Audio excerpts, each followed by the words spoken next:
All right, everyone. So I have with me today Trevor Blake. He's well known for being the author of the New York Times bestselling book, The Three Simple Steps. He's a serial entrepreneur in the truest sense, who's built America's most successful non-employer pharmaceutical companies. And a quick snapshot on what he's done is he founded and sold QOL Medical in 2010 for 105 million. Founded and sold ANU Oncology for 300 in 2011. He's now the founder of his third venture, Neovia Oncology. And what I really appreciate about Trevor and in the context of these interviews is he's somebody that has started from the inception of the idea, and he's built and scaled things not just incredibly successfully from foundation to exit, but he's done it in a way that's a little bit different in traditional sense than people are seeing today. And so, Trevor, thank you very much for taking the time to join us and share some thoughts with us today. It's my pleasure, Dean. Looking forward to it. Yeah, so on top of the companies and the overview of what you've done in the recent years, how would you describe your history and what you've done to people in a quick snapshot? How would you describe yourself? I mean, I can describe. I don't have descriptions for myself, but other people call me a bit of a maverick, and I like that. Yeah, Uh, Someone told me when I was young, it doesn't matter whether you're good or bad, just be different. Just don't leave this earth without making a mark, even if it's a bad mark. And so I've always sort of had that attitude to life. I think sometimes though the way you grow up determines how you behave later on in life when you're still trying to decide what to be when you grow up, which is where I am right now. um, you know, I grew up in a place where I was an outsider, where it was expected that I was not, my education and the environment, I was expected not to be anything other than a farmer or a forest worker, and I just wanted more out of life than that. So, I took inspiration. I mentioned this in Three Simple Steps. I took inspiration in the life stories of other people who had been in similar or worse circumstances, desperate to get out of that quicksand and trying to find a way. And so I followed their sort of example. So I picked the brains of other people who had worse circumstances to start life with than I had, and saw what they did, how they controlled their minds, how they behaved, how they went against the tide. Often the best things that we create are when everybody else says that's insane, don't try it, you must yeah, be mad. Those turn out to be the best things usually, but you need balls to do it. You need to be able to go against that sort of tidal wave of criticism sometimes from friends and family and your business environment. So I actually like that. I thrive on being a bit of a maverick. yeah. I love nothing more than when people turn around and say, you're mad. You're insane. Yeah, I think that's probably the single greatest motivator, especially for me too. When someone literally looks at you and dismisses you, whether it's publicly or privately, but if they say you can't do that, and they state it as a fact or they state it in any which way, but if they say you can't do it, to me, there's literally that's a gift. Like they're giving me a gift. There's no greater motivation than someone saying like you can't actually do that, because then certain people, the way our brains are wired, is you have this immediate thing where your spine stands straight up and you say thank you for that, because I am going to do that. Now it's just a matter of how do I figure out how to do it. And It never stops, you know what I mean? Because you just very nicely described the introduction of the three companies that have been involved. But it's only three out of, over many 100 million, but they've been fun companies that have made a difference, and by most people's description of success, of what makes success, you'd say, okay, they were successful. Got some investors involved, made them a ton of money, made a little bit of money myself, on to the next one, did the same thing again. So you do that three times, you would think that when it comes to your fourth idea, all of those people who were with you on the other three would say, okay, what's this idea and how can we get involved? And so I actually naively expected that on I had an idea, just this thing came to my head and I thought, that's a great idea. And I worked it out and I realized I needed significant outside financing, 40 million. And so I went to all those people who'd invested before, because I thought, well, of course, they're going to say, yeah, how much be do a you shoe want? in, yeah. Every single one of them said, you're crazy, what a dumb idea. What? Every Really? single one. And I was a bit, like everybody else, I got an ego and I'm a bit offended, and I go away with my tail between my legs for a while. But then, that sort of inner strength comes up, and you say, right, I won't use the actual language I used when I was talking to myself about it. But I said, right, I'm going to prove these buggers wrong. Yeah. And I think that for me is always, everyone has their sources of motivation, whether it's to be loved or to make a difference, whatever. For me, proving people wrong when they doubt you is a very strong source of motivation.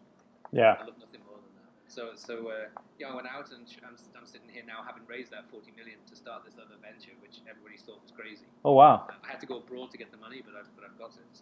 So that's a very interesting thing. Was this new idea? So you have successfully raised 40 million recently. Yes. Is it a derivative from pharmaceuticals, or what industry is this in? It's in cancer research, Okay. but it basically brings together naturopathic and traditional medicine in a way that's never been done before, and so it takes the development timeline that is insanely long. You know, 1 in every 5,000 inventions makes it to approval because you have to go through all of those hoops. Yeah. Some of them make sense. Some of them made sense 40 years ago. They don't make sense today, but you still have to do them. And so Yeah. I've always been interested in ways to circumvent that expenditure and also the timeline that takes. You know, all that time. So it was putting together a new drug development business model with bringing together natural substances that are unregulated and bringing them into the regulated environment.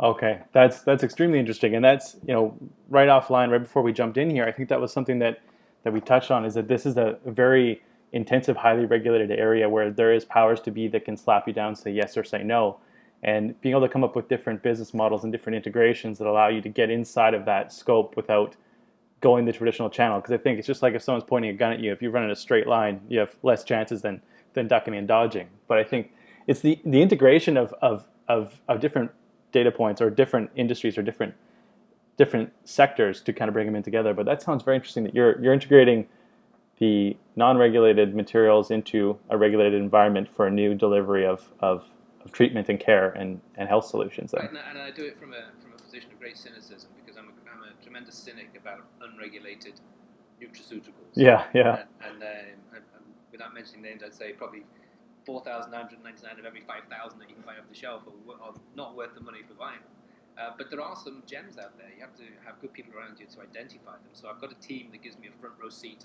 at those great opportunities that if you take this and you make it a regulated environment where you get consistent specifications and you can back it up with the required models that the FDA requires, and you can do that almost offline away from the FDA, and then present the FDA with a sort of non-refusal package. It's going to be very hard for them to turn around and say that doesn't work or that data is not right because you've done it the correct way. So it's that kind of model from that regulatory environment, because unfortunately there is a bit of an old boys network there, and there is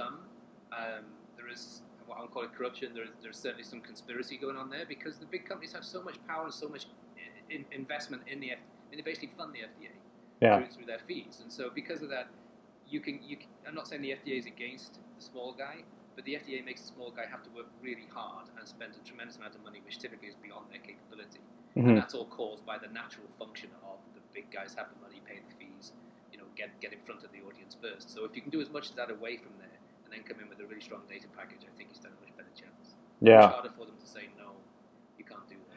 Yeah, I think that's the decentralized models that I think are the benefit of the future. But I mean, I guess I wonder if you agree, but it's similar to the government and the big banks and how they issue lending is the same when you have the big six pharmaceuticals working with the regulatory bodies, where it's almost like for someone like in our case, when we're building our diagnostics company, we have literally we have to build into our plan how that fits in with the big six who have already basically laid claim to this space in the sector we're operating in.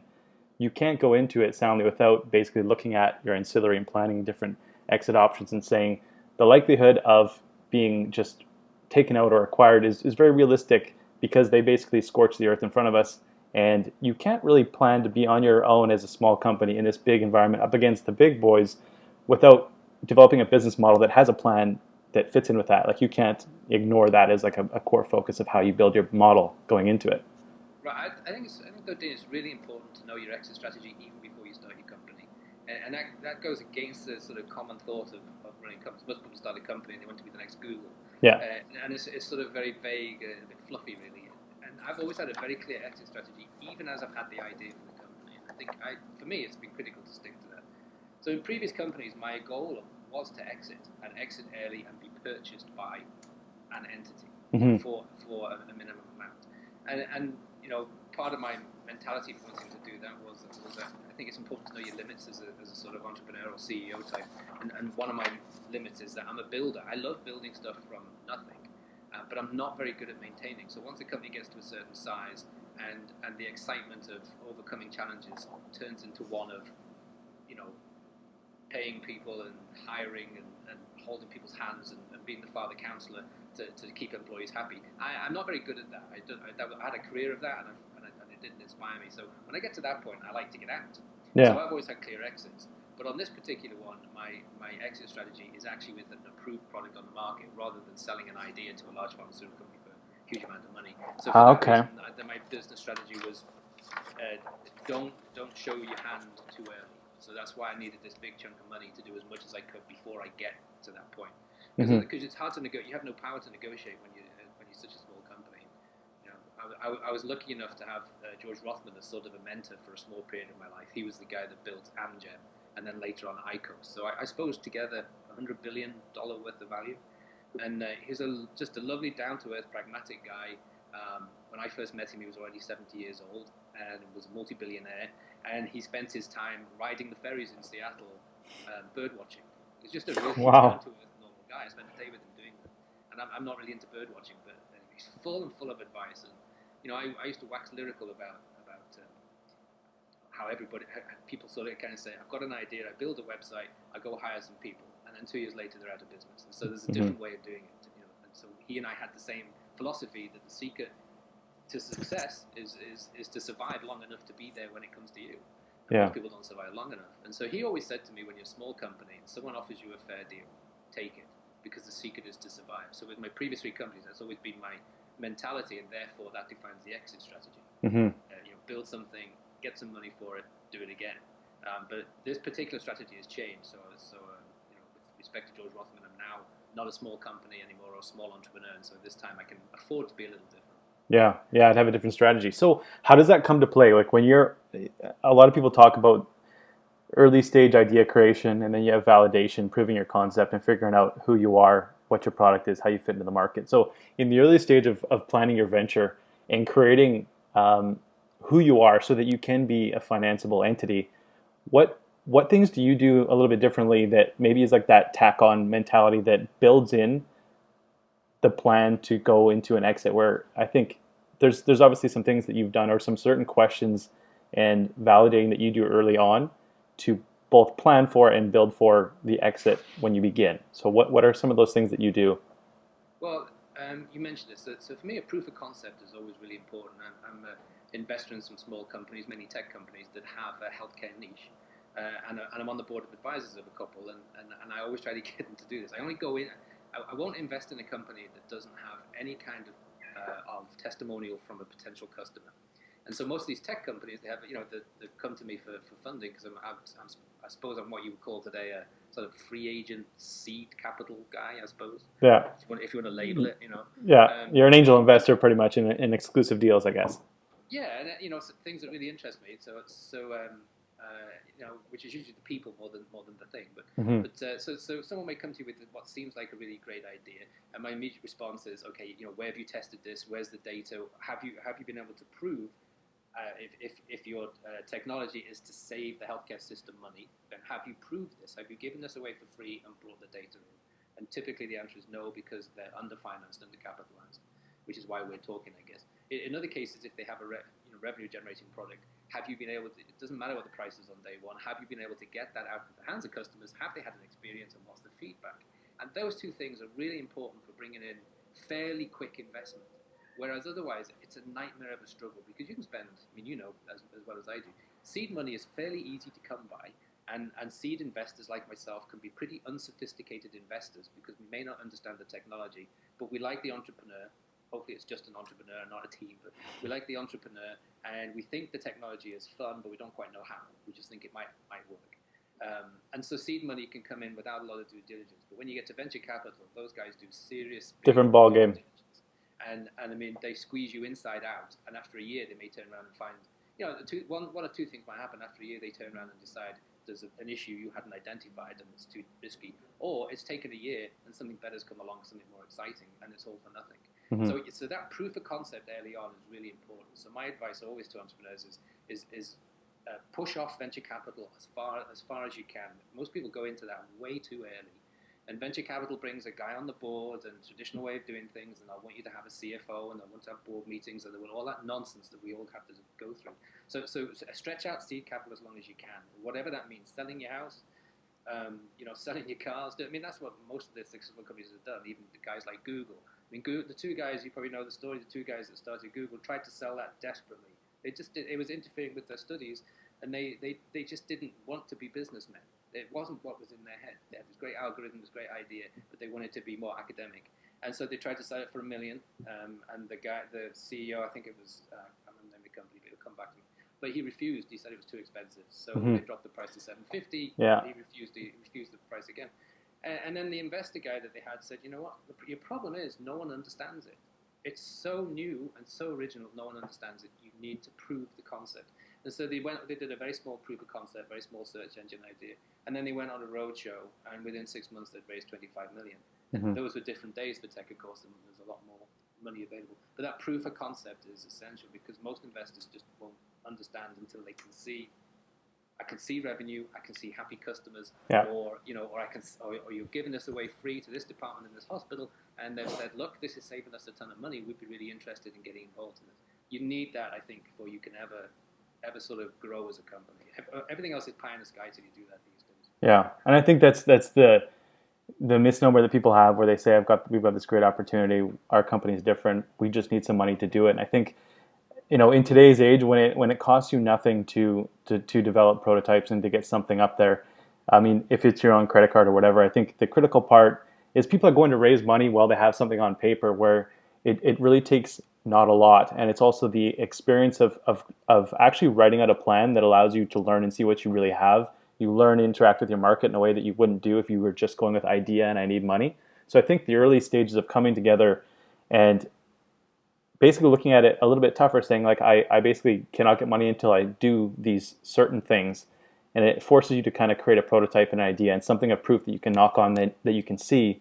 So then once you have that thing that you can show somebody, something that someone can touch or feel, or it's a little bit more tangible, and the roadmap and the plan is now existent. And then you can get what I call seed to survive, meaning you get the money you need to create things. You don't go on vacation. You don't hire a ton of people. You don't, start to lease a car and do all that stuff that people tend to do, is celebrate the seed. Instead, you eat ramen noodles on seed until you get to a point that you evaluate your next step. Because like you just said, if you're going into a VC, I always said, like, VC is just going to get your throat cut. In a few different areas, VCs bring a ton of value, but as an early stage company, valuations are tricky. And this is where I'll get into another question for you, where if you even get to the point of having to put a value to your company to get venture capital, they're going to take a board seat. They're going to take so much equity that you could basically essentially lose control of your company on day one that you get funded.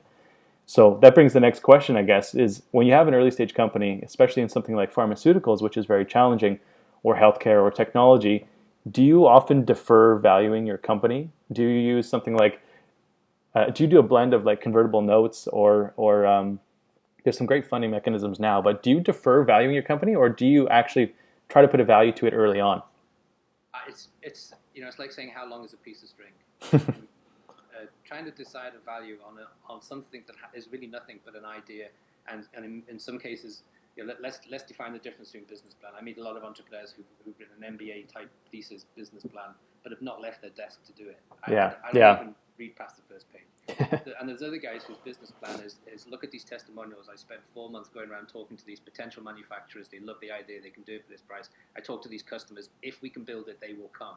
Those business plans are worth paying attention to, because the guy's clearly an entrepreneur and not a apples and oranges, not an MBA student. And unfortunately, there is that mix out there. So then when you look at this piece of paper, I mean, really the value of the company is zero, or whatever the entrepreneur has spent so far up to this point in time. It's really hard to put a value on. It becomes a big sort of truly is a negotiation of how big is this piece of string.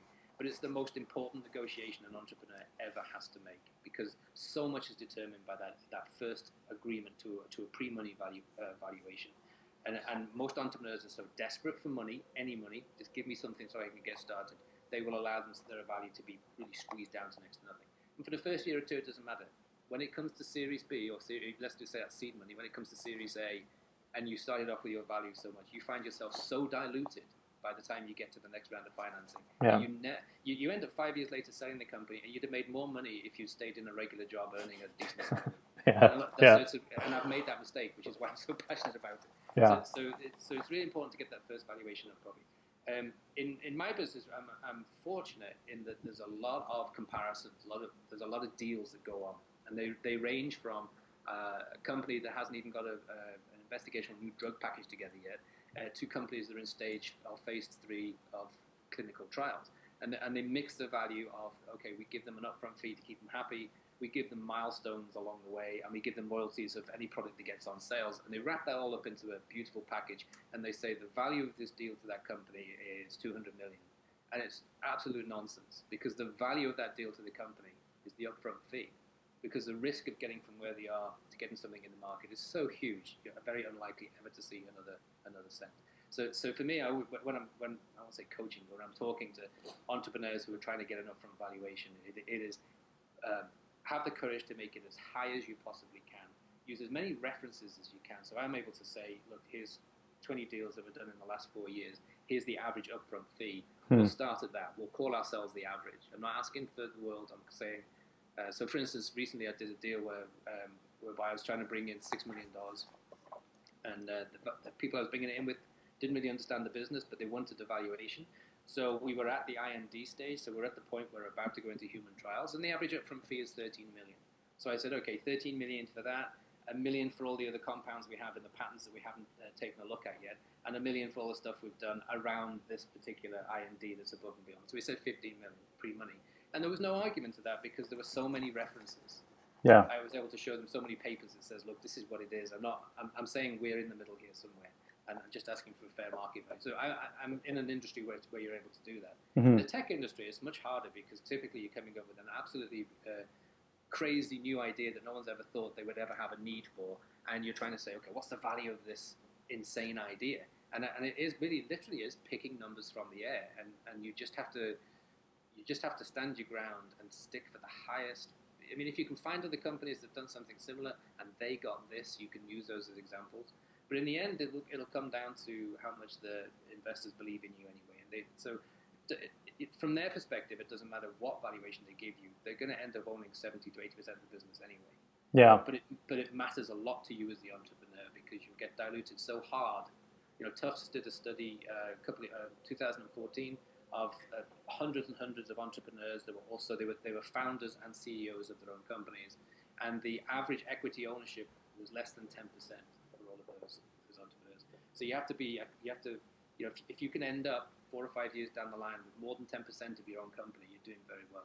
Yeah, that's true. And I think when you're creating that roadmap and that plan, with those, even with multiple exit options kind of baked into it, you kind of have to plan for at least 3 rounds before you hit maturity of something happening, whether it's an IPO or an acquisition. So what people don't plan is they don't see past seed. So they're giving over 20% in their seed, and then Series A, now they're already at 3%. And then I think that then turns into a big issue where after your seed round, you're now a minority. They might have replaced you as succeeding CEO. You lose your board seat and you have a few points. And then it comes this other question where the unfortunate dramatic side of it is they're no longer incentivized because they only have a percentage in their own company. It's run by strangers now. So yeah, and that happened to me, and I'm already thinking of my next company. Yeah. You know, it's a real danger because a lot of entrepreneurs go into it and they don't understand how dilution works, and they also don't understand that as your company grows and you do hire people. My company's been a bit weird that I've managed to do it without hiring people, but a lot of companies need to hire people. And as you hire people, you need a stock option plan and all this kind of thing. But, you know, all of that comes from the owners. It doesn't come from the VC guys. Yeah. So you get diluted and then diluted again, and in the end, you end up, you know, back where you started, which is pretty much working for other people, working for the investors. That sounds very depressing, but I think it's just the voice of experience saying get that valuation at the beginning as high as you possibly dare. Do it without making a fool of yourself. Yeah, and that's something that we're going to try to put together is at the beginning the methods and kind of checklists and requirements for the little things you can do, even with nominal amounts of money, to prove out your concept, get research validation, interaction with the industry to create something tangible. And then next step, how do you structure your company to plan for multiple rounds so you can retain some equity in your original idea before you just disappear and become, you know, completely replaceable and you're basically non-existent inside your own corp. Because then as an entrepreneur, you're not going to stick around with 1 or 2 points. You're going to move into something else. But, you know, you mentioned that, which is very, very interesting, where you were working inside a pharmaceutical. So very, very bureaucratic, bloated, very heavy, rounded belly with hundreds of people.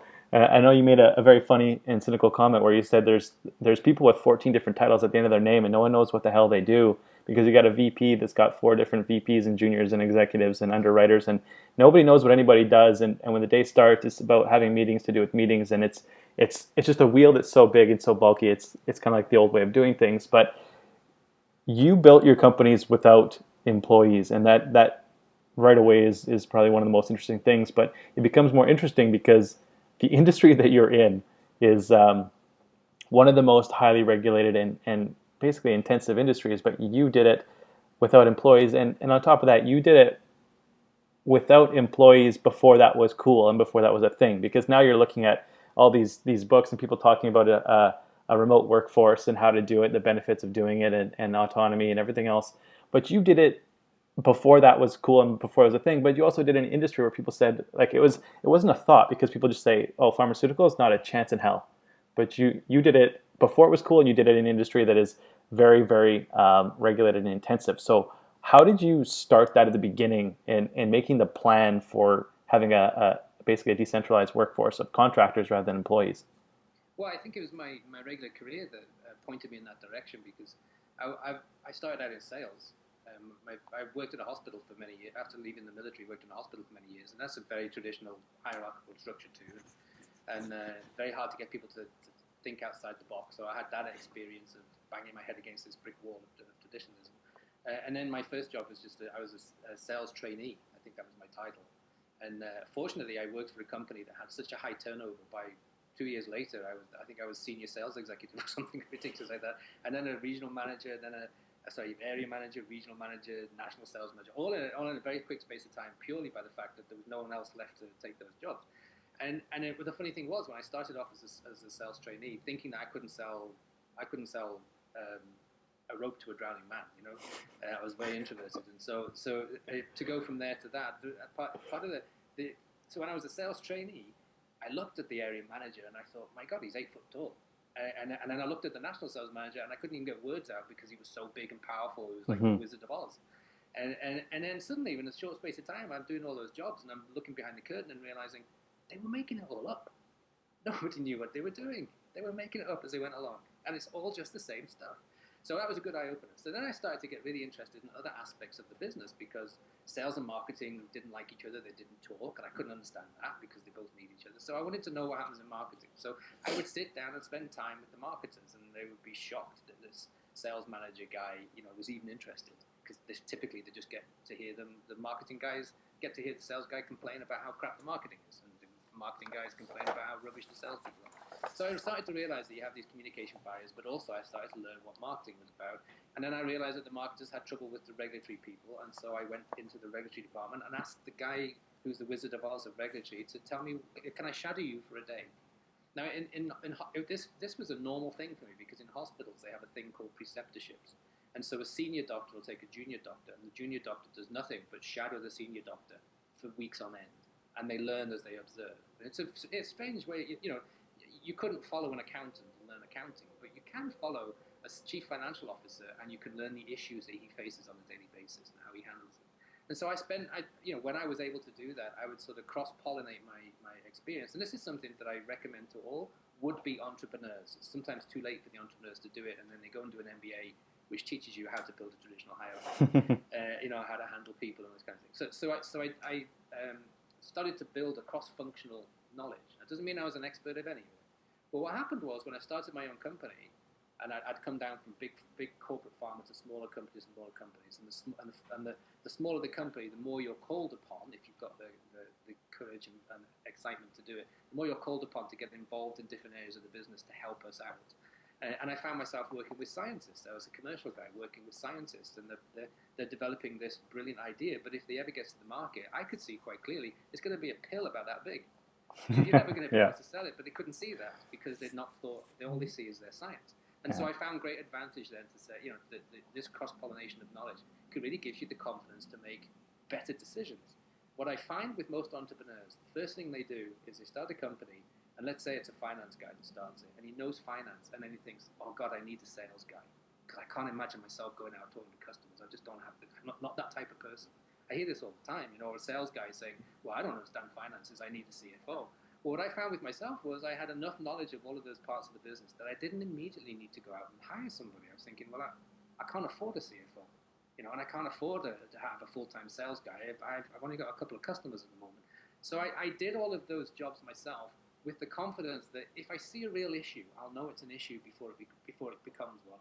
And I'll go and hire a consultant or somebody I've known from my network or use emotional blackmail to convince an old buddy to come and help me in that aspect of the business. Mm-hmm. And I started off that way, and before I knew it, I'm 4 or 5 years of the business, and I haven't hired anybody. But I did have a network of consultants, and they were a mixture of people. Some were, had their own consultancy and therefore provided a few hours a week for me. Some had been full-time employees and had finally run out of excuses in talking to me as to why they couldn't give up that full-time job and be a consultant and start their own company. And hey, I'll be your first customer. Mm-hmm. And that's how I did that. So a lot of my consultants were previously full-time employees. They built small little networks. They had 4 or 5 little jobs, and I was one of their little jobs, and I was the first one. And those people would never go back to full-time employment. Yeah. So But that's how I built it out. And you basically started that out of necessity. Then you were running really lean. You didn't have enough clients and revenue. You didn't have a VC write you a check for 10 million, so you just didn't.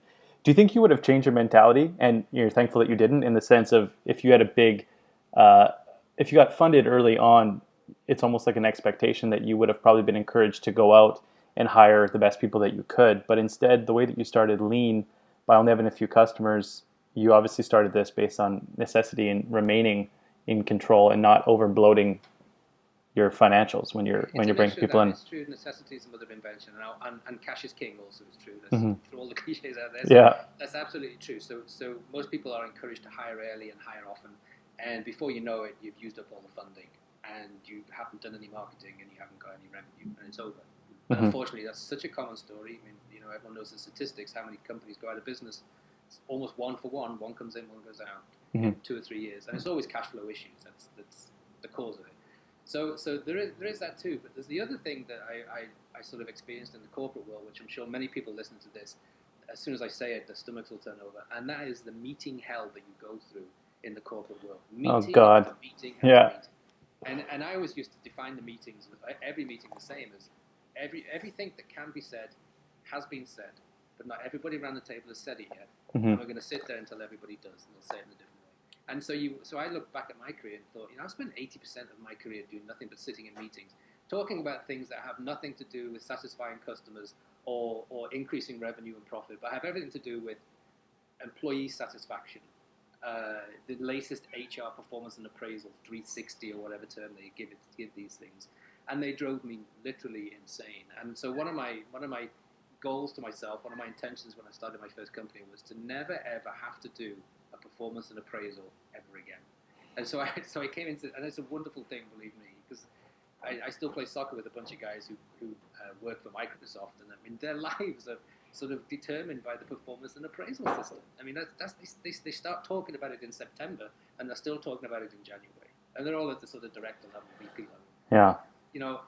The problem is when you're an entrepreneur, especially when you're starting out, you don't have the energy and the time to do all of that. What you've got to focus on is growing the business and getting revenue and surviving. So you're going to be totally focused outside of the company. And the problem is most entrepreneurs is they go and hire a handful of people, and a few months in, one of those employees comes to you and say, look, I'm doing a great job here, I want a pay rise. And I'm not happy, I've been offered a job somewhere else, what can you do about it? And your immediate attention and energy goes back internally into this little company. I see it even in the companies I'm on the board of advisors with. It's happening right now as we speak. And I advise these people not to hire. And they went and hired 20 people. Yeah. They've used up all the money, and now they're spending. And the guy who I went in with, really the guy I liked the most, the entrepreneur, he says, I'm spending all my time holding employees' hands. And that's what's happened. And there's nothing wrong with that. It's just the wrong time for that. So in that first 2 to 3 year period when it's all so bumpy and you've got this delta between when you pay for inventory and how long it takes for your customer to pay, and it's like this for so long until you get it sorted out. During that period, if you can avoid the cost of hiring as much for the distraction it will cause as for the money, then I recommend people do. And there are ways to do it. We have technology that allows us to communicate with the whole world from our desk, from here. And we have technology that allows us to have remote control accounting, remote control, for me, regulatory remote control. Attorneys, I mean, there are a million attorneys who will do what used to take a full-time attorney with a pen and a paper, you can do online in about 5 minutes. Yeah. So technology is there to help you also get through this bumpy period if you're willing to embrace it. I think that's the main thing that you're talking about is when you're an early stage company, you don't have the if you're misaligned and you're actually looking and you're too internally focused, then I think you're gonna flop and fail, because I think as an early stage company, the critical lifeblood is speed and activity. And I think it's interesting that when you're mentioning internally focused versus externally focused, I mean, having meetings for the sake of having meetings is the worst thing you can do. And I think one of the things in alignment with what you're talking about that we do is, the way that I do it is in a meeting, Scrum meetings are important because you have everyone in the room talking about their challenges, what they're doing, what the updates are, what they can and can't do, and the hard hitting things that need to be addressed right now. But the way that I do it is everyone stands up, and the reward for coffee and sitting down and whatever else you want to do is outside of where we're going to stand, and it can only fit on one little index card, so there has to be a deliverable at the end, and you got to stand up because you're not sitting down or drinking coffee until we quickly do this. So it creates this mentality of when we sit and we're in a communal meeting environment, whether it's 1, 2, or 3, or 4, or 10 people, whatever it may be, we're not sitting down, we're not comfortable because we're in here to do something that is internally focused. So let's find a quick solution, let's make it tangible so that we can get out to the external world, which is the only source of survival for us as an early company, which is customers, product development, what you're producing. So I think that's a good point of internal versus external, and it's critical to be externally focused when you're early stage and not get stuck in that stuff, obviously. It is, and I'm a little biased towards consultants, I have to say, because when you're a small company and you hire people, it's hard to hire people that have the same experience that a consultant have. He's a consultant, or she is a consultant for a reason. That they've been around, they have a network, and I find going with consultants early on, I often think of it. The analogy I use is if you bought a brand new house, you wouldn't hire a handyman to live in your house full time just in case something goes wrong. But that's what people do with their business. They start a business, they hire all these people, and a lot of them just sat around playing on the internet initially, and just doing other stuff because there's not enough for them to do right now. But when you have a consultant, their reputation depends on them performing, and if they don't perform, it's very easy to not renew the contract. With an employee, if they don't perform, especially here in America, you can't just say goodbye. The law doesn't allow that to happen. So you go through this whole process of trying to make them happy, or get them to perform, or work something out with them, and it is exhausting, and it's not how you want to build a young company. So I was fine with the consultants that they also don't want to be stuck in meetings. They want to be left alone. They don't want you to supervise them. They know what they're doing. They want some direction, some encouragement, some inspiration, and then they go do the job, and they come back in and they say, here's the results of the job. And so the meetings naturally become very short, and the meetings are not about, how can you make me, Mr. Employee, happier. The meetings are about, okay, we've done this, what's the next step? So I find early on that works really well. But I'm not saying that companies should never hire. I just think there's a period when hiring is a lesser decision than using consultation or using a network, a hub system. I call it the hub network because people don't like to hear the word virtual these days. So the hub model, if you like. I think there's a period of time when that hub model is more of an advantage, and then you might get to a point where it becomes inefficient. So go back to the handyman in the house scenario. You might build your portfolio of houses up to where you've got 6 or 7 houses. Then it makes sense to hire a full-time handyman because it's more efficient. But I think it's more of like a 5-to-1 ratio too, because if you build to the point where you need to bring someone in, you can leverage that by contractors to fill the voids. But then when you hit a certain threshold or scale, then you want to have that one person that's anchored inside your company, and then they spider out and manage other people as well. What is there something that you particularly use to manage your contractors? Like, are you doing it mostly through email and managing them one-to-one, or do you use something that allows you to communicate with them, like a project management software resource? Like, what do you do to keep a firm grasp of your contractors, keep them motivated, make sure they're delivering, they have deliverables, and they're producing what you need to in the time that you need them to do it? What's your accountability and communication protocol with this external workforce that you find to work? The amount of communication, I think, is probably, or the frequency of communication is probably more than it would be with an employee. The disadvantage you have is there's no corridor to walk down to pat people on the back or to catch them watching the internet or whatever. So the number one thing you need is trust. You need to be able to trust these people, and you have to be the sort of entrepreneur that that isn't a control freak, and that's hard because most entrepreneurs by nature are control Very. freaks. They want to do everything themselves, and they want to see everything themselves before it gets approved, because it's your company, right? It's your idea. I think developing the level, the sort of emotional maturity whereby you trust this consultant to go and get the job done is really important, because they don't like to work for micromanagers, and you're unlikely to get them to come back. So I've not found that difficult. I found that a very enjoyable environment.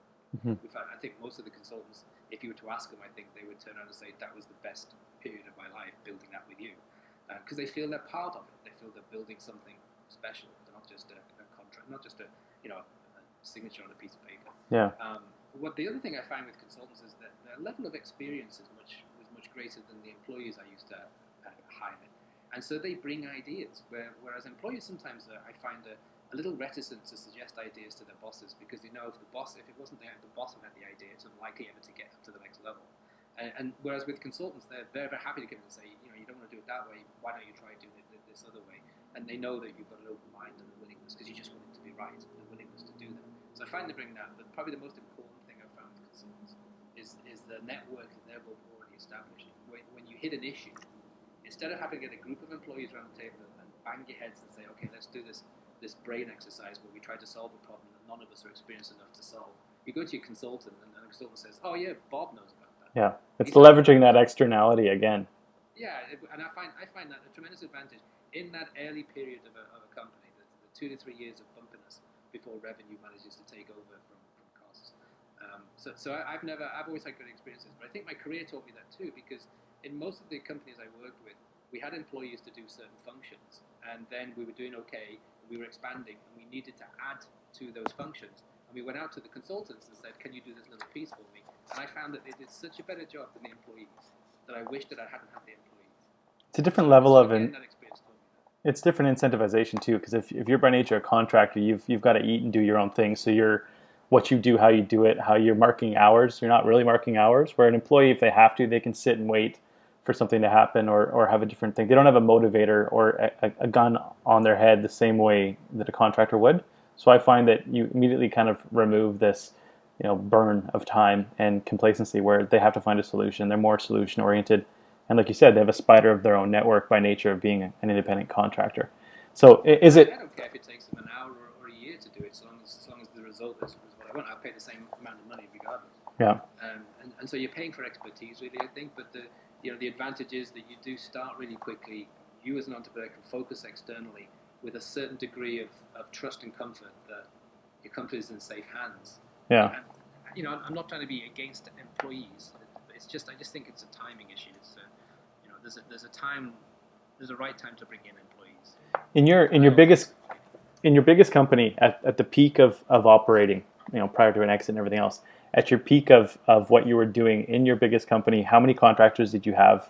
63. 63. And so I mean that's a question again. Are you managing these 63 through phone calls and emails, or is there something like Slack or Basecamp or something that you're using to aggregate and then do an overview and then communicate through that? So I'm a low tech person, so everything for me is email, telephone call, Skype, or a Fuse. I'm quite a fan of Fuse. I like Fuse because you can have a lot of people on the screen at the same time. Yeah. And I can do good presentations with it, because they're part of building something special. So it's not just that I like them to know how the project is going. I like them to know the contribution they're making to whatever it is we're trying, whatever our intention is with the company. It doesn't matter whether you work 1 hour a week or 50 hours a week. You are as critical a part of that success as everybody. So we have a lot of those type of meetings, but they don't last 10 minutes. If there's nothing to talk about, we're done. Yeah. And whereas the problem with the employee meeting is you've got the ego comes in. So you're the boss. You've got them in a room. You're going to keep them there for an hour typically. Yeah. They're going to hear how brilliant you are. Yeah. So you avoid all of that stuff, I think. You're dealing too much with human nature. Yeah.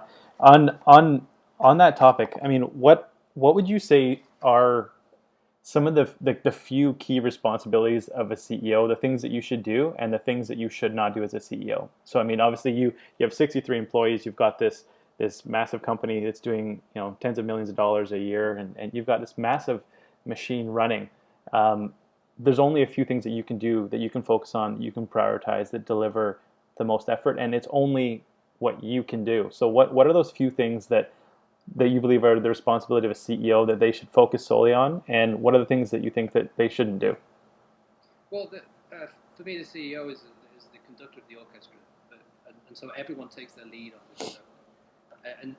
And I don't. I think if I could be negative, some of the things I've seen CEOs do is that they stop being a conductor and they try to play the violin one day, and then the next day they do the drums. Yeah. And it's good to know how to play all those things, but so stay as the conductor. That's the key thing. And as the conductor, it's your company, right? So you have your intention for the company. So it's nothing ever happens without it being thought first. So everything is imagined before it becomes reality. And so as the conductor, you imagine how this whole symphony is going to play out before you even raise your baton.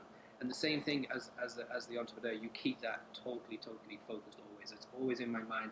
I'm always, I talk about this in three simple steps. Is the importance of imagining your success is already achieved, even before you start, is critical to your success. And as the leader of the company, you must never. It doesn't matter what crisis you're facing that day. You never lose that imagination and that focus of how it's all going to turn out well in the end. So for me, that's always been a critical thing. I do it in small instances. I will never go into a meeting without previously sitting down for 10 minutes and imagining that meeting going well and everybody smiling and papers getting signed and people patting you on the back. That it's really important to do that, but you have to do it on the bigger picture too, Hmm. on the whole, on the intention for the company. Things that CEOs should never do, in my humble opinion, is never ever have an update meeting at the beginning or the end of the week. So at the beginning of the week, never say to your people, tell me what you're going to do this week. And at the end of the week, tell me what you've done. And I see people do that all the time. It's such a demotivational, um, humiliating thing for employees to have to sit through, or even contractors to have to sit through, that you lose their belief and following in you at that point, because you give them the message that you don't trust them and that you're the only guy who really counts. Unfortunately, I see that play out on all the companies I invest in. That's typically what the CEO does. He starts the day by getting everyone together and says, "Okay, what are we going to do this week? Tell me what you're going to, Yeah. You've lost them at that." So how would you prefer to do that? You're setting a milestone, kind of you're backing up a little bit to deliver like metrics and milestones, and you kind of leave them to it, or do you do something Yes, midweek, or how do you do that? I know where we need to. I know where I want us to be, and I know when I want us to be there. I'm very tolerant of not being there at that time and being there later, but we are going to get there. And everybody's motivated to achieve the same thing. Well, Hmm. if I hold them in a room for an hour at the beginning of the week and an hour at the end of the week, and typically it's always more than an hour because people have to get there, then they have to find their way back to wherever they're coming from. Um, I'd rather they were working than doing any of that, and they would rather they were working than doing any of that. Yeah, yeah, absolutely. Well, I'm gonna fire some more questions at you here. Um, so in business, what's one thing that you find to be true that most people disagree with, or common advice that people give that you disagree with? Well, I mean, the obvious one for me is the hiring thing. So most people believe hiring is a good thing, and I don't necessarily agree with that. Um, I'm there's a double thought, and I can understand the thought, but I don't agree with it. One of the thoughts is that never start a company unless you have at least 2 years personal capital to rely on. The decisions you're making aren't being made out of desperation because you don't have any bread and butter on the table. Um, so there's a lot of gurus out there who say, make sure you have at least, however you get it, you remortgage your house or you sell your car or whatever, but make sure you have 2 years worth of personal money, so that you don't have to focus or worry about that. I understand that thought, but in our societies, I question how many people are in a position to achieve that. Hmm. Most people are in debt up to their eyeballs. And secondly, if you're sitting on 2 years worth of salary, do you really have what it takes to be an entrepreneur? Because an entrepreneur is the sort of person that has an idea at 5 o'clock on Friday and is starting work on it at 3 o'clock in the morning on Saturday morning, regardless of the personal circumstances. So I tend to go. So I do meet a lot of investors who say, how much skin in the game does the entrepreneur have? Meaning, how long can they go without taking the salary and stuff like that? And I think that's really critical, because if you're sitting on 2 years worth of money before you've had your great idea, I don't think you have what it takes to succeed, personally. Yeah, they're not often aligned. Of saying like I wake up at 5 in the morning, like you said, I'm hit with this idea. It solves a massive problem. I know how to do it. But wait, let me wait 2 years to save this money up or remortgage. I mean, I think those things often aren't aligned. But I mean, that means there's another question to be discussed here, which is, what do you feel the value in positive urgency or scarcity? Where I find that there's a very strong reason why there's a large majority of immigrants that are the most successful entrepreneurs, and it's not because they have 2 years banked up. It's actually the opposite. And I think there's something that is to be said about a motivating force, a driving force. And of course, you need the clarity, you need the idea, you need to prove it out to make sure that it is something.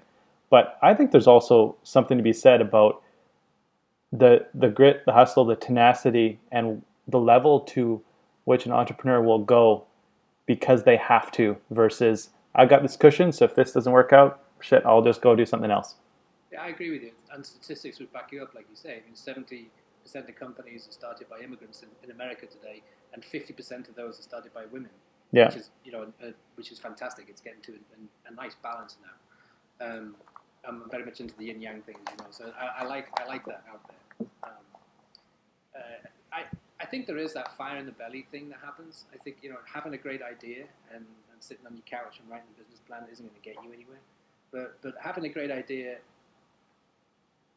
and having the motivation, what does a great idea do for you? So it can be one of several things. Everyone's source of motivation is different, and who's to say which is right, which is wrong, which is better, which is worse? It doesn't really matter. It's your motivation. So for me, we've mentioned, I think it might have been before we even started the show. I don't know. Sorry, I can't remember. But my source of motivation oftentimes is to prove people wrong. I like that because I've been doubted my whole life. Yeah. And so that fires me up. And I, once I prove people wrong, I don't go down and say, I told you. I just quietly smile to myself and say, okay, next idea. Yeah. And all the rest of it. But it is a strong source of motivation. But I think also there's nothing wrong with having a source of motivation to be recognized, to have been a mid-manager and then one day to be the leader of the next Google. That's fantastic.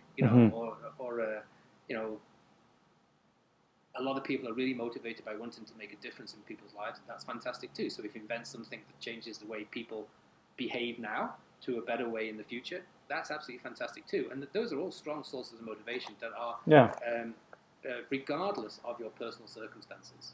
And so I think it's helpful to tap into what it is that actually turns me on and not be afraid of the answer. To actually talk about that in 3 simple steps, I think, would get to the third step, which is kind of defining your intention. Is very much aligning that to your source of motivation and not being afraid of the fact, do you know what, I've got a bloody big ego here and I want people to pat me on the back and say, didn't he do well? Nothing wrong with that. Yeah. Nothing wrong with it. It's about knowing how to tweak your jetpack, and only you know what really gives you that fire. And some people, like you said, they literally do want to prove someone wrong, or a recognition, or a massive failure in life, or whatever. They have a motivator. I think what you need to do is pour salt on that wound and make that be your fuel moving forward. I totally agree with you on that one. I think it's okay to be emotionally mature about it and sit back, take time out, sit back and say, what is it that turns me on, and then come up with that. I think you mentioned about the number of immigrants who go into business and are successful. Their motivation is already there. They might not have created it themselves. They've got that inbuilt desire to survive, and that's so they don't need to intellectualize it. I think for a lot of people who are more comfortable in life, who have a lot of stuff around them, maybe you do need to take time out and ask yourself strong questions about who am I as a person? Yeah. What is it when I imagine this thing is already achieved? What am I imagining? Am I actually up on a stage being given an Oscar or something like that, or have I got employees applauding me as I walk through the workspace? Whatever it may be, it doesn't really matter. But it's you've got to identify what it is for you. And I think that's some really good stuff that I have it written down here because I definitely want to get to that towards the end. That's something that I find very powerful. But a couple questions before we get to that fun part of exploration is in today's age, and the reason why we're doing what we're doing, and we're gonna unveil a lot of things here in the next few months. But in today's age, when there's a proliferation of information out there, we're talking tons of courses online, like we're at the peak. Well, it could still go, but I mean, there's so much information out there. We're starving for quality insights from credible people that have done it before and delivered in a way that has yet to be done. So I think there's so much out there, but there's so little in terms of hard-hitting insights from the people that should and could be sharing it from a credible standpoint. So if you were to design the ideal entrepreneurial training center, how would you structure it, and what would be the 3 to 4 main modules that you would offer inside of that for entrepreneurs to learn from? Well, to answer that, so I can answer that really in 3 ways, and all 3 will make me seem like a crazy new ager, and I'm not. I really have detested the new age movement in the past, but everything begins with a thought, and everything stems out of imagination. And And so understanding the scientific process behind imagination, I think, is critical. And so I started out life in the physics world, and I've always used the lessons that physics teaches to behave in a certain way that's more advantageous to me in my life or in my business. And so that's what Three Simple Steps is about. And without talking quantum physics. So allied to the Three Simple Steps book, and I'm not pushing the book because all the proceeds go to cancer research and learning, is a course called The Physics of Success. And so we go into what are the quantum physics principles that are behind the way certain behaviors work for you as opposed to against you. So we talk about quantum entanglement and the observer effect and stuff like that. I think it's really important to understand all of that process so that when you find yourself in a really challenging situation let's say you're in a meeting room with a bunch of investors who are doubting your ability and all the rest of it, you can understand what it is that you have done that has set up that process and what it is that you need to do scientifically to get all of their thought processes aligned so that you're all in alignment.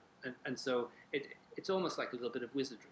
And it all sounds new age and the rest of it, but it's not. It's pure quantum physics. I spent a large part of my life learning that and then playing with it in the business world. So I have actually, when I was a regular employee, imagined a meeting going horribly wrong and then going in and experiencing it. And I've sat out and I've imagined the meeting going amazingly well and then what took place and gone in, and against all the odds, this goes amazingly well. I've had that time to play because I was bored out of my mind in these meetings, so I was trying to make it work well. And then I realized that there's like an algorithm, there's a technique here that you can use for your own benefit. So when you start out as an entrepreneur, you can determine by the way that you think how certain things will come to play in the business. So you can virtually create. It always goes up and down, but you can virtually create the outcome that you intend for your business, although you'll never be able to predict the path that it takes to get to where you want it to go. But understanding the quantum theories behind that allows you to manage as an entrepreneur with a great degree of confidence, and as the walls are falling around you, you don't lose sight of the fact that this is all part of the process. Yeah. Now that all sounds very weird and new age. Well, I think it's quantum physics, like you said, and it's also the psycho-cybernetics part of it, where if you can't see it and have done it in your head before, you're not going to be able to go and do it in the real world. I think there's a lot of rationale to that, in the same way that you practice a speech. I mean, you do it in your head and in the mirror before you do it live. There's good reasons for that. But to answer your question about, so if you're in the entrepreneurial training center, none of that I haven't been to an entrepreneurial training center where any of that is even thought about. Where anybody stops. When anybody stops and says, okay, how are you, as this little package of energy, affecting the world of energy around you and how are you interconnecting with it? And I honestly, so interesting enough, on the Physics of Success course, which has been running for about 3 years now, 60% of my attendees are entrepreneurs or scientists, which is fantastic. The rest are people who are just interested in how do I make my life better than it is today. But the level of interest and need for knowledge is definitely there. But you won't find it in an entrepreneurial training center. It'll all be, critical paths and spreadsheets. Absolutely not. I think that's the whole thing. And my own skeptical view of all the stuff that I see. Number one, I can swear about it all that I want, but the people that are teaching people about starting a company they started their little internet company of teaching people to start their company from talking about business. They've never done it. So even deeper than that, you're looking at people teaching people about building a startup in technology. You still have the lean startup methodology. You have some of these more tangible things from people that have good philosophy on starting, a technology company from scratch. And then what you're talking about is actually something that comes before that. You're talking about before you build a modern contemporary home with glass and the best construction materials on the planet. You're talking about the foundation that's laid on the ground before, inside the ground, that sets you up for that. And I think that's something that you've just basically taken one step back to the foundational parts that start first in your mind before you're even going to deal with building your company up. I always wanted to know as a kid, what is a thought? And no one could tell me, so I've had to find out for myself. How is a thought created? What does it do? Where does it work? Well, fortunately, we're all becoming aligned now because we're in a wonderful period of our time where quantum physics and other disciplines are giving us so much information that allows us finally to understand how we've created this life to this point. And you know what? If it's not perfect, it's not going the way I want. What we can do to take it to a different direction. I Mm-hmm. mean, that's tremendous power that we all have with the power through knowledge that we have access to. And unfortunately, I find in the business world such cynicism around all of that. But it's almost like people are coming out of the closet slowly. So I come across more and more entrepreneurs that credit their success to taking 20 minutes of meditation or quiet time every day. I come across them all the time, and you know, even some of the more verbal and well-known people, and you know, the more celebrity type entrepreneurs out there, the multi-billionaires, even they're coming out now and finally saying, yes, I've been meditating for the last 25 years. Actually, all of And them are pretty they're much. coming out of the closet, and I love that. But it's so Yeah. important to understand what is meditation, how does it work, how does that enable you to create solutions to problems that wouldn't otherwise appear to you. Mm-hmm. And I would love to see all of that taught. Even you know, I'm not saying that's the be all and end all of everything, but it's an important aspect of it all. If you've already got that foundation, and then you're writing your business plan and you're going out talking to customers, you will completely change the way you do that with an understanding of how your energy is interacting with that person's energy. You'll get completely different results. And instead of getting people saying, "Oh yeah, I'd buy that if you built it because I like you," and then when your back is turned, them saying, "That's a crazy idea," you'd actually get the truth. Yeah. Why they like it, why they don't like it. So I think it is an important foundation, but we're a long way away from seeing that, I think. Well, we are, but I mean, the beautiful part about the world today is we can create that stuff. So maybe that's something that we should definitely dive into, because I think it's still something that should be uncovered and made granular. Where in three simple steps, you talk about reclaiming your mentality, creating ideas and moments of insights. And in my own life, the best things I've ever done or created stemmed from being busy, going crazy, and being immersed, always on a computer, always on a laptop, always engaged, always into it. But the best moments of insights, creation, clarity, and power moving forward, it's just like pulling a bow back. It's when you stop and you actually sit and you do not have your phone or your computer. And the first 10, 15 minutes are the most awkward, painful thing in the world. You're desperately trying to find a glass of water, a watch, or anything to look at, and you can't. But it's when you get across that little threshold of awkwardness, at least for me, then all of a sudden things just become clear. And some of the greatest minds of our entire human society today, the greatest minds have said that moments of insight, sitting for ideas. I mean, the best inventors and creators of our that the world has ever seen simply say, when you have an issue, you just need to sit and you'll come to the idea, or you have to sit for ideas. And it's the same thing that you're talking about here in terms of moments of insight, moments of clarity, and actually taking and prioritizing that time to sit and think. And people do often come to this and say, "Oh yeah, you're wusa and you're talking about yoga and meditation and everything else."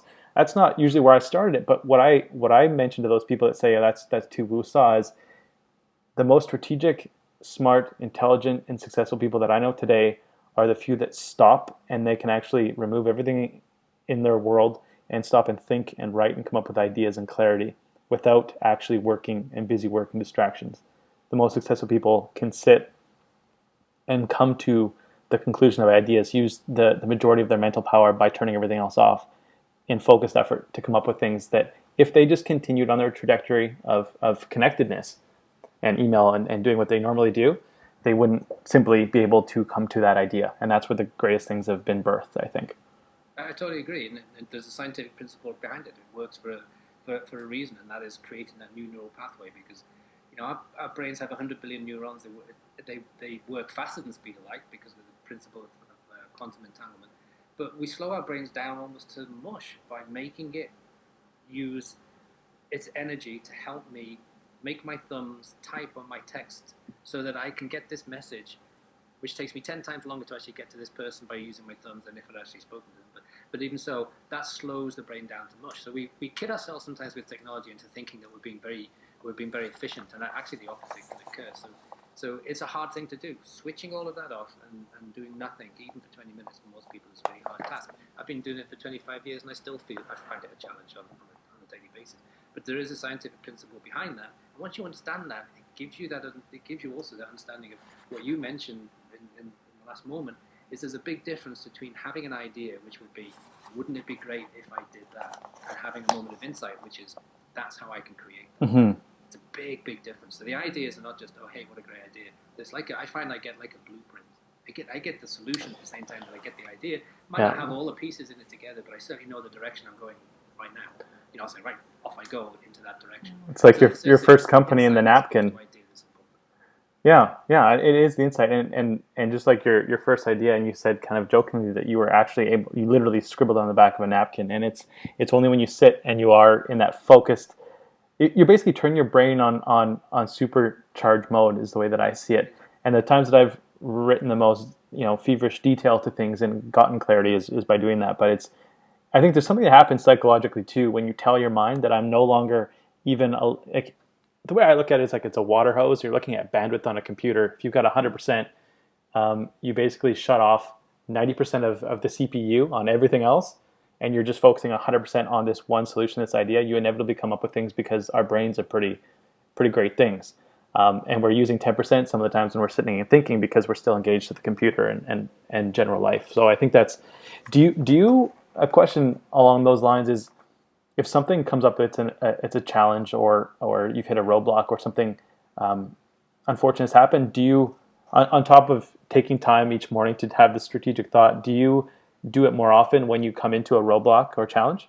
Yeah, and all the time, and you have to. And I do not just the taking of the quiet time, but the mentality control is very important because I'm no different to anybody else. I have the vision of where this is going to end up, and then the phone goes, and somebody says, "Oh, we changed your mind. We're not going to put any money in. We're too scared. We don't understand the business." And you think, what? But I needed that, and your stomach turns over, and you think this is a disaster. So my life is falling apart. And that's where you have to use the mentality control. So that's where you have to take time out. It's no use getting on a computer then, or switching on the TV, or drinking yourself into a stupor.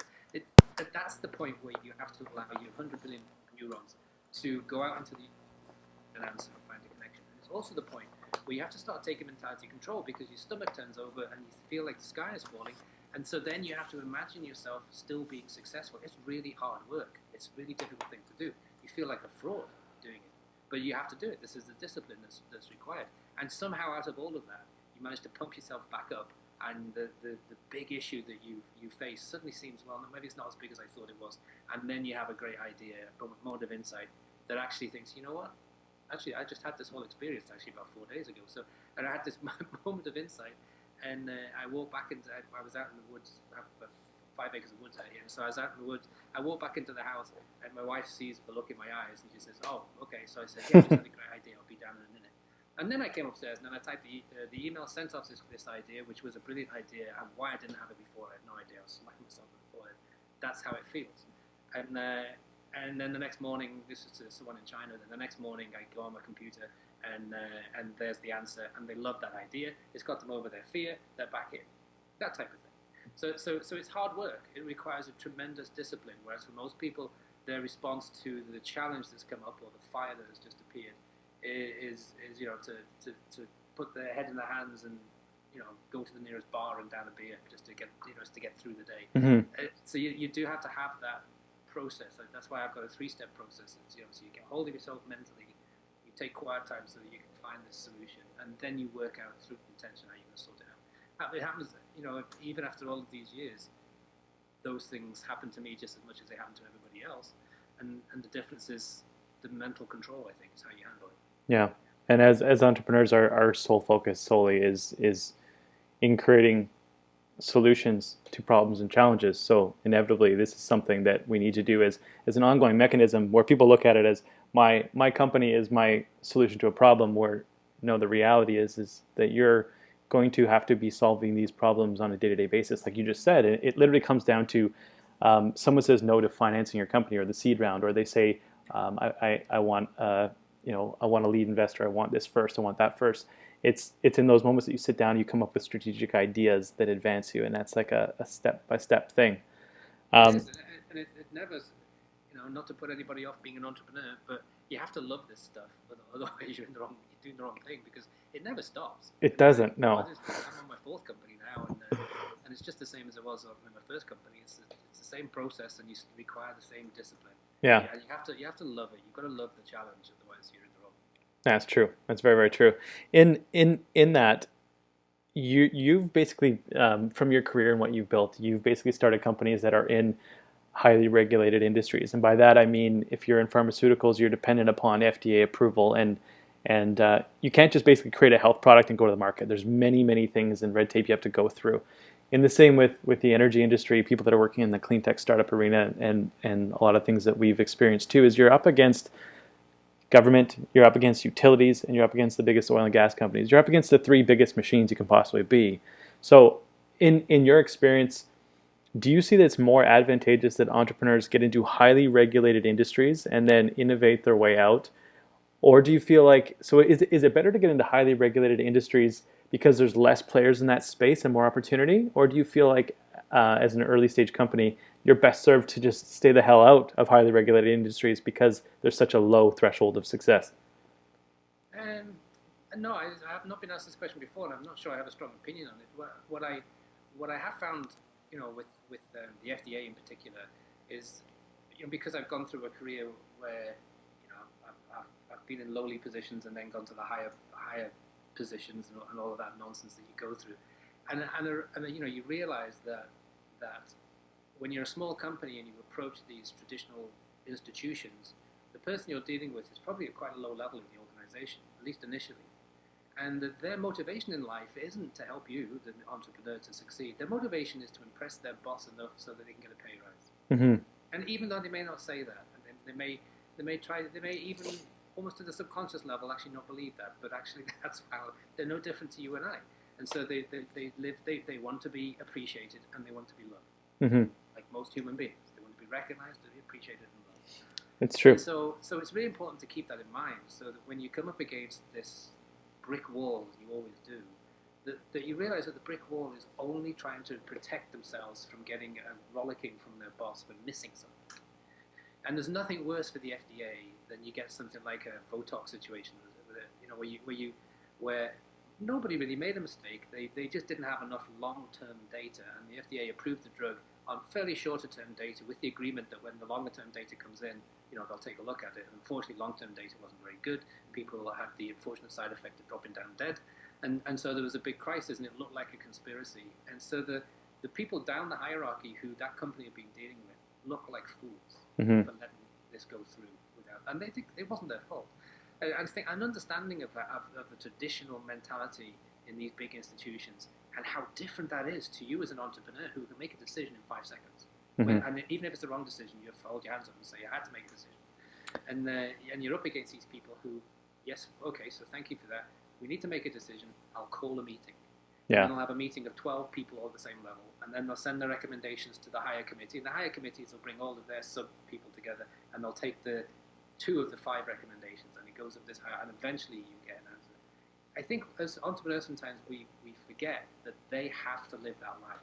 It's a life they've chosen, I agree, but they have to live in that environment, and it's really hard for them. And so a little understanding, a little empathy goes a long way, I find. And so most of the people, I hope, touch wood, I hope I'm not talking out of turn, but the people that we've interacted with in my companies with the FDA, I think like us.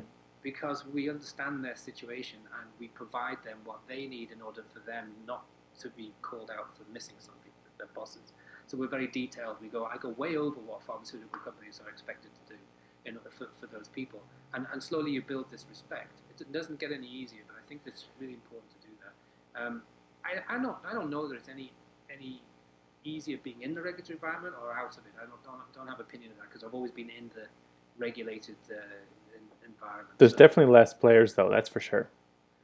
So, I mean, by nature, it's incredibly frustrating to have to play their game. But I think you have to respect the fact that they live in a completely different environment, and most of them are terrified by you as an entrepreneur in your company, because we look like cowboys to them, because we move so quickly. I think people misunderstand too that human nature and HR literally is a thing that people look at a company, and me personally, I joke to everyone that I talk to, whether you're going to a restaurant and they say, no, we have no seating, or you call a company, they say, no, we're not doing X. I never take no, because I understand, and I think a lot of people would benefit from understanding that these people in the most fancy corporate offices, like you said, these bosses that you didn't know what they did, at the end of the day, it's a flawed human that goes home and is the same human that we are. So I think there's a huge benefit, and I found massive amounts of benefit in how you approach and do things unconventionally, because if you understand that it's human nature that is driving your decision. It's a human being that's sitting in that meeting at that very high level bureaucratic government organization. It's still a human with an opinion, and all the flaws of a human is saying yes or no. So I think there are things that you can do if you're very clever in a way of approaching it differently, of not just taking no's for what they are, and understanding psychology and human triggers as well. Because I've found some amazing things where no's turned into incredible yeses because I understand human nature. And people say, "Well, what you got through that organization?" I said, "It was just a dude that was sitting there with that title on his desk." And I understand that, and I talk to him as a human, and he'd never had that before. And then all of a sudden, I'm sitting here. So I think underestimating human nature as literally the decision in that comes from this brand and this logo that everyone is afraid of. It's still, to many extents, a human that drives that decision and that lead into a meeting. So as long as you nurture that, it can help your outcome at the end of the day. I think in a bigger decision. Well, yeah, in my industry, I find that entrepreneurs try to prove to the FDA, other institutions, that they're right and they're wrong. And you're never going to win that battle. Never. Yeah. That's like trying to win an argument with your boss. You Yeah. never win an argument with your boss. No such thing. And so I always go with the approach of, what do I need to provide to you so that you can have this question answered when you present it to your boss. And usually it's way too much stuff, but that's the way the world is. I think you have to go along with it. Yeah. Very true. And I know we've been on here for an hour and a quarter, so I'm gonna rush through some things here so I don't take your entire day up. But in building a high impact early stage company, oftentimes the first fundamental thing is you need to have a good product, something that's been proven, validated, interacted with the market, something to show. On top of that, oftentimes if you're entering into a seed round, you need to have the optics, you need to have a team, you need to be fully rounded out on top of your product, of having a company and a team that an investor will see, and it is oftentimes the entrepreneur, but and a savvy investor wants to see that entrepreneur that they believe in also has support in the form of advisors. So, in your experience, what would be your thoughts on how it would be best to, if you identify somebody that you say that person has been in this industry, they'd be a great, amazing person for an advisory board. What's your thoughts on reaching out and how to gain advisors for an early stage company? Well, I've never had an advisory board, or a board of directors. Actually, I've never refused to have board meetings, so I'm a little contrarian in that respect. And my reason for doing that is that I'm a big believer that all of the answers rest within for everybody. And the danger of having an advisory board is that you may have a crazy idea and a crazy solution, and you can see the outcome and you can imagine the outcome as being successful. But it's very hard sometimes to portray that to the advisors who don't think the same way as you might think. And so they will start to advise you to do things differently. No, why don't you, before you do that, why don't you do this? And before you know it, you've lost all the power of that insight. And so you can be talked out of we live in a world where everybody aims for consensus, unfortunately.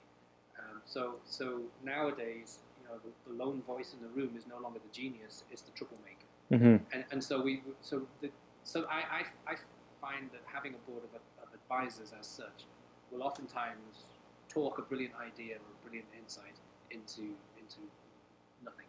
They will dilute it till the person who had the idea thought, well, what was a stupid idea? Yeah. So I'm a little against that. Having said that, I'm a very much for mentors and mentoring. Yeah. So put that into the same category then, attracting that as opposed. Yeah. So for me, there's several sources for that. Obviously, the network that you have and the career that you've been through. You'll have made relationships with certain people that you respect, and you've nurtured those. And I like to brainstorm with all of those type of people. What do you think of this idea? What do you think? What would you do in this situation? More importantly for me, and again this gets a little sort of new agey, but more importantly for me was to get the inspiration from the biographies of people who have already been there, done that, in whatever environment it may be. So business leaders, explorers. I love reading about explorers. Pioneers, and through history, and also modern day ones that we have today, Richard Branson's and themes of the world. I love reading that because I gain more out of their insight into the behaviors they had to change in order to overcome incredible challenges that everybody else thought were impossible to overcome. What they did inspires me to think, well, maybe if I think about changing my behavior in that way, maybe I'll be able to get through this particular piece of quicksand Mm-hmm. that I seem to be stuck in right now. That for me is always so. So I've got sort of a mental board of advisors that are the hundreds of biographies I've read over the last 30, well, actually probably longer, probably the last 40 years. I started reading them when I was 12 years old. Yeah. And so that for me is my great resource. And I go back to them all the time. So I'll go back to a book on Madam C.J. Walker, which I read when I was 16 and was inspired by. I'll go back to that today if I just, my intuition says there's going to be some useful insight in that book. So I always, that's my sort of mental board of directors that I use all the time. But I also have been very blessed to have a couple of great business mentors. I mentioned George Rothman. He sadly passed away in 2012, so he's no longer with us. Jim Vincent at Biogen, he was the CEO of Biogen. He was a bit of a maverick, quite a rogue, and I learned a lot from him just by talking to him. I just went and had lunch with him and learned tons of stuff, and we kept in touch. So I think it's doing a lot of that. I'm not one for joining groups, so there are CEO groups that people go to. They tell me about. There's organizations that gather entrepreneur types or would-be entrepreneur types, and they sit around in a meeting room. But I don't find that any different than the corporate meeting room where you all sit down and eventually become a bunch of complainers. So I don't like joining groups. I'm very much a loner. I grew up a loner, and I find it suits my entrepreneurial style to remain that kind of loner maverick thing. So I'll definitely use biographies as resources, my network of people I respect, and one or two mentors who built multi-billion-dollar companies who really know what they're talking about, but no one will listen to because they're too old. Yeah. These guys are in the 70s, and everyone dismisses what they have to say as being irrelevant to the modern world. And yet everything they told me has proven to be absolutely true today as it was back in their day. And I'm a great believer is the more things, the more things change, the more they stay the same. Yeah, I agree. The best books I've ever read in my entire life that gave me the most insights were biographies by far. You're looking at it goes back to what we were saying before, all the people that have written business books, some that have no business writing them at all, and other people that have. I still find that the best insights in terms of being able to read between the lines and understand and pick up on someone's mentality that they had to adopt to do something great. You can only find that in a biography. You can't find that in a business book about how to do X, Y, and Z. So I think that's very, very true. When you both funded your first company and sold your first company, if you could consolidate the single greatest lesson you've learned in funding and in exiting a company, what would that be? In funding, don't bring in partners if you can avoid it. Go alone, most definitely. And in all businesses, go out of your way to bring in investors as soon as possible. Not just for the money, but for everything else that they bring. They bring a wealth of experience. They bring a lot of contacts that you wouldn't otherwise have access to. They have a portfolio of companies they've invested in, all of them have CEOs and CFOs and the rest of it who've all gone through what you're about to go through. So you tap into that wealth of experience, and they can get you out of a lot of holes, which is worth far more than the dilution that you've suffered by bringing their money in. So I always, even in companies now, I'm in a fortunate position now where I can start a company and I don't need to bring in investors, but I will bring in investors. I've got the company now in China, so I started off 100% owner of that company. I now only own 20%. That's partly deliberate, my investment style. I like to have 20%, no more, in all different companies. But I've brought in other people's money into this thing, so that they now own more of the company than I own. But they have brought scientific expertise, strategic expertise, stock market IPO expertise in Asia that I just do not have. That I think is where the future of our mid-sized pharmaceutical businesses are going away from the Nasdaq and to the Singapore index. So I don't understand any of that. So they bring in they're already there, so they bring in all this expertise. So I find investors bring in far more than just the money. So I always recommend to anyone who wants to go into business, get investors in as soon as you can, and be prepared to be diluted. Don't be afraid of that. It's better to have 20% of a $100 million company than 100% of a $0 million company. So keep that, and that's just the way it is. And then go and do it again, and then go do it again, do it again. And it's so much fun. That's super interesting. Super interesting. That feedback is awesome. And I mean, even in that new company, so you got $40 million to give away 80%, and you've got these resources, public and private, and industry and scientific that you wouldn't have. So that's really cool. When, on a side note, with that company, when will that become kind of something that you are able to talk about? Is that going to be unveiled in the near future, or where are you at with that? Yes. So I can't talk about it now because it would give away my intention, and I don't share intention for a lot of reasons I explained in 3 simple steps. So but there's a big intention with that company, and that will come to fruition. I would expect in 18 months' time. Very cool. Well, I look forward to keeping keeping bugging you about that one. That sounds very, very interesting. And on that same note too, a thing that I definitely deal with day to day. It's the thing that keeps me up at 3 in the morning and gets me up at 5 in the morning other days. Is running multiple companies. So you have experience doing. You fundamentally start companies a little bit differently. You manage them a little bit differently. So what I would really appreciate your thoughts from your perspective on what it's like and how to run multiple companies at the same time, the benefits, the drawdowns. People say, is it possible? You have the business pundits say focus. Focus is a huge thing. I ran three at the same time. I love hearing So that. Like to me, that's the most exciting thing to hear ever because yeah, I'll let you finish because that's no, I don't think it's difficult. It's three at the same time. And when I was growing up and I didn't know anything about business at all, my father used to say to me, "Oh, the higher up you go in that hierarchy, the harder you have to work, the more hours you have to put in. And if you ever one day have an ambition to be leader of a company, it's 24/7 type of mentality." And I grew up believing that, and I found it to be the complete opposite because you don't get high up without using your brain. You don't get high up using your hands. Mhm. And so I find that I can honestly say I was running three companies at the same time, and I didn't work more than 6 hours a day, any day. Really. And I don't need to because prior to doing companies with the hub model, I was working in a traditional hierarchical structure, and 75-80% of my time was spent in meeting rooms. I don't have meetings to go to. And the rest of my time was spent holding the hands of employees who, for one reason or another, decided that they were unhappy. They were underpaid and overexploited and all this kind of nonsense. And so I'd listen to their problems and give them advice and motivate them and all the rest of it. I achieved absolutely nothing for my company other than keeping people happy and performing well in meetings. I was as good at talking bullshit in meetings as anybody. And so when I went on my own, I realized, my goodness, no meetings, no people. What do I do? Oh, well, I'll do some work. And in an hour, I've done more in an hour than I used to do in 2 or 3 days. And so I found that was the way it was. And using consultants, they come with no hang-ups, or at least they didn't with me, no personal issues. They got the job done.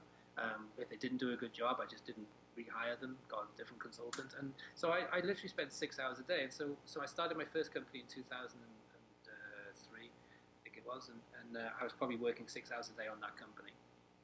And then I started my second company in 2005, and I reduced the hours probably I was working on the first company because I set it up so it works itself. And I could go on vacation for a month and no one would even notice I'd gone. And that hurts your ego, actually. It takes a while to get used to that. Mm-hmm. The company was running better without me than with me. So I would probably work about 4 hours a day on the first company, then 2 hours on the second, build that one up. And then the third one came in, and then I spent more on the second and third. The first company was pretty much running itself, and it was getting to the point where it was time to sell it off. So I went back to working more on who do I sell the company to. And we had, at one point, we had 13 companies looking to buy my company. Was doing 20 million a year that I eventually sold, I think, for 105 million. 13 companies, 175 full-time employees were doing due diligence at the same time on my company with no employees. That's amazing. Yeah. It's insanity. It's actually insanity. It got to the point where people would call me up and they would say, "Can I talk to the vice president of regulatory?" And I would put on an accent. I would say, "Oh, would you hold for a minute?" And then I'd come back with a different accent. I mean, it was just absolute nonsense. And because no company that I ever was negotiating with could conceptualize that you could achieve that type of success, 80% profit, 20 million. It's not Google, 20 million a year isn't Google. But to most people, that would be very nice. Thank you very much. Well, no kidding, yeah. They couldn't conceptualize that you could do that and not be some kind of loose cannon or cowboy. Yeah. You must be surrounded by infrastructure.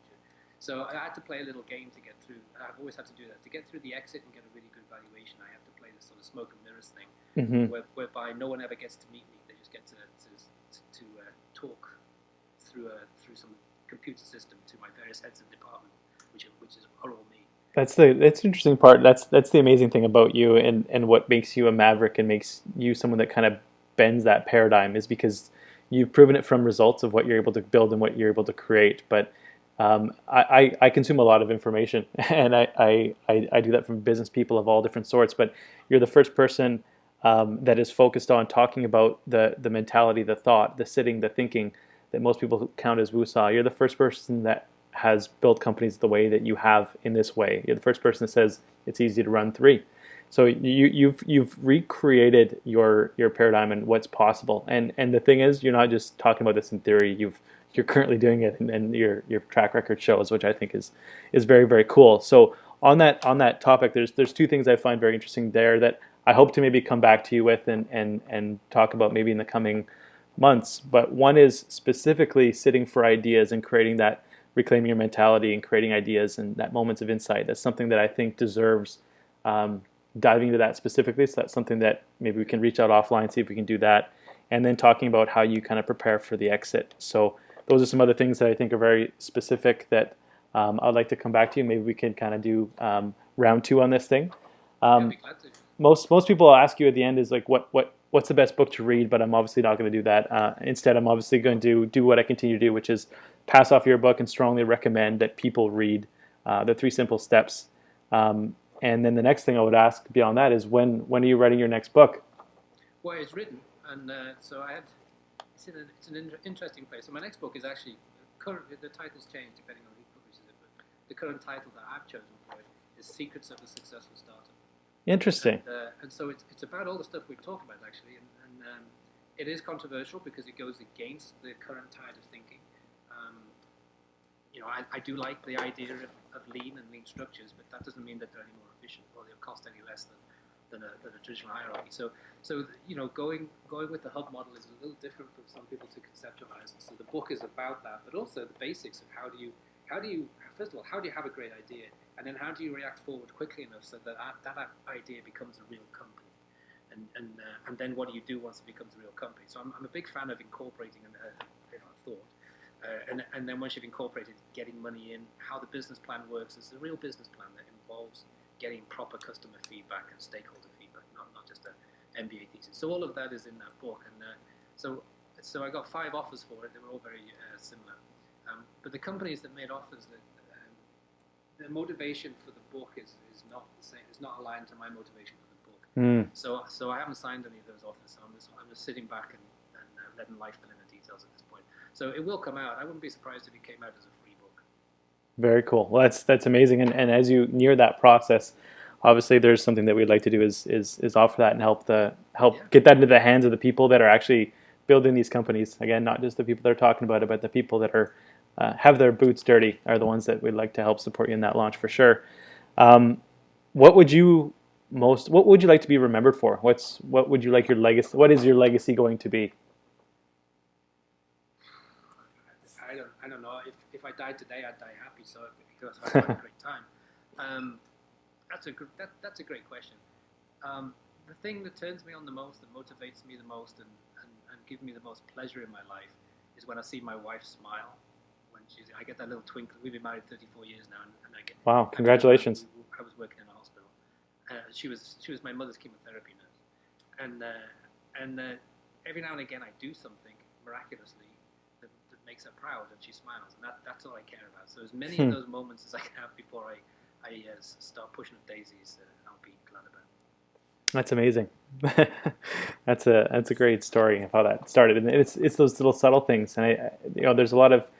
I was watching something yesterday, and it's the science behind true happiness. The intrinsic backbone of happiness is relationships, and we have something I can't even imagine from a single guy to when you're talking about the context of 34 years of marriage. I mean that's a whole different level that it doesn't register quite yet, but that's pretty cool to hear. Well, there's a secret to that too. You just learn very early on in the relationship to say yes, dear, and it's fine. It's survival after that point. You're giving me too many blueprints to make some great things happen here. It's like business. The secret is to survive longer.